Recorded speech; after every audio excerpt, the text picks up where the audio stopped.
नमस्कार, आप देख रहे हैं मीडिया हलचल। मैं हूं आपके साथ पूजा यादव। उत्तर प्रदेश में होने वाले विधानसभा चुनाव को लेकर तमाम जो बड़े बड़े नेता हैं अब वो दल बदल करने लगे हैं और ये बहुत ही आम है। आमतौर पर जब भी चुनाव की करीबियां होती हैं, जो भी राजनेता होते हैं, जहां पर भी मुनाफा नजर आता है या फिर वो कहते हैं कि जहां पर भी उनको सम्मान मिलेगा वो उस दल का रुख कर लेंगे। कुछ ऐसा ही समाजवादी पार्टी में भी हो रहा है। पिछले कुछ दिनों की बात करते हैं तो कई कांग्रेस के नेता भी समाजवादी पार्टी का रुख कर रहे हैं और फिलहाल बसपा के दिग्गज नेता समाजवादी पार्टी का रुख कर चुके हैं। हम दरअसल बात करें आरएस कुशवाहा की।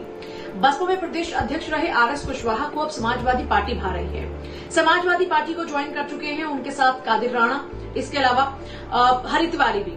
दरअसल वो भी समाजवादी पार्टी को ज्वाइन कर लेते हैं उनके साथ में। 3 बड़े नेता समाजवादी पार्टी को ज्वाइन कर लेते हैं और खास तौर पर देखिए ये देखा जाता है कि जब भी चुनाव की करीबियां होती हैं, जैसे जैसे चुनाव करीब आते जाते हैं वैसे वैसे आमतौर पर जो नेता हैं वो उस जहाज में सवार होना ज्यादा पसंद करते हैं जहां पर उनको उनके मुनाफे का सौदा नजर आता है। यही वजह है कि चुनाव के दौरान दल बदली बहुत ज्यादा और बहुत जोरों पर चलती हुई नजर आती है।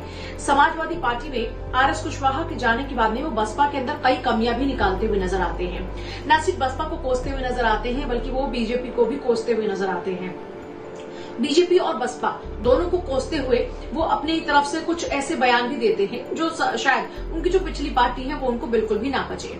देखिए बसपा की अगर बात करते हैं तो उनकी ओर से कहा गया बसपा बाबा साहेब अम्बेडकर के जिन मूल विचारों के साथ आगे बढ़ रही थी, आज वो मूल विचार कहीं खो चुका है।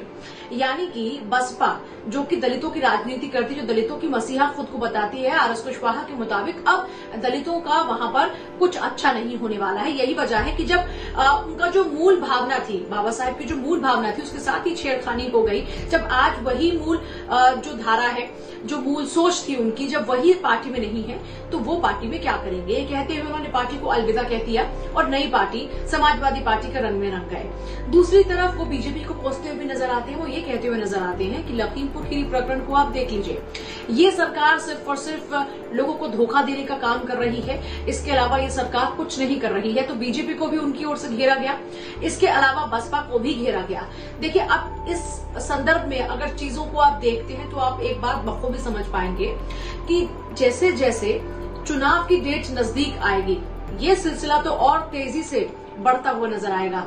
फिलहाल तो शुरुआत है और ऐसे में अब नेताओं को समाजवादी पार्टी में अपने लिए सम्मान नजर आ रहा है और समाजवादी पार्टी की जो मूल विचारधारा है वो उनको भा रही है। इससे तो यही स्पष्ट होता हुआ नजर आता है कि अखिलेश यादव एक स्ट्रॉन्ग स्ट्रैटेजी पर काम कर रहे हैं। जो दूसरी पार्टी के अच्छे नेता हैं, अच्छे लोग हैं, उनको तो अडॉप्ट कर ही रहे हैं, यानी उनको तो अपनी पार्टी में तरजीह दे ही रहे हैं। इसके साथ साथ उनका इस बार का फॉर्मूला युवाओं को तरजीह देने का भी है। जिस तरीके से उन्होंने नेहा यादव को एक बड़ी जिम्मेदारी दी, उससे आप समझ सकते हैं कि फिलहाल अखिलेश यादव का जो एजेंडा है वो कितना क्लियर है।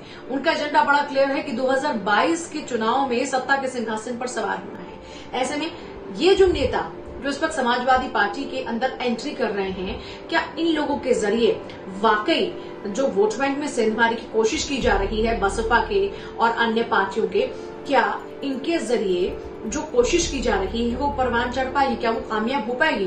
क्या सत्ता के सिंहासन तक पहुंचाने के लिए ये छोटी छोटी चालें अखिलेश यादव को बहुत मदद दे पाएंगे? ये देखना होगा और ये बताएंगे चुनाव के नतीजे।